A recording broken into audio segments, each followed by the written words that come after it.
救护人员伫救护车顶急救患者，另外一边伫屏东毛民众人无爽快被送去病院急救。入冬头一波寒流一日来，水气济，感觉温度搁较低，各地拢有死亡的案件。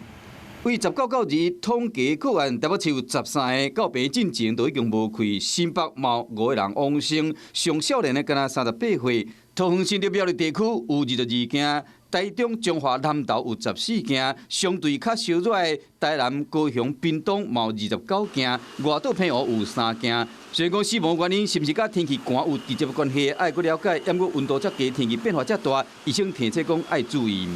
我昨天晚上大概收了3、4个心肌梗塞来患者，在天气冷的时候，我们交感神经会刺激我们的血管收缩，心跳变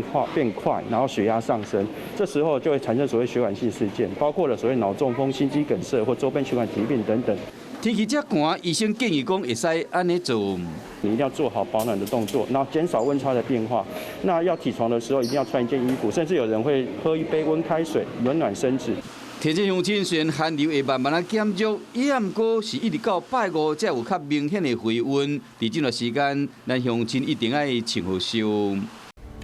我是陈雅玲，想要跟我一起从零掌握天下事吗？赶紧按下华视新闻 YouTube 频道的订阅按钮，开启小铃铛，跟我一起探讨公共议题，给您最专业的华视新闻。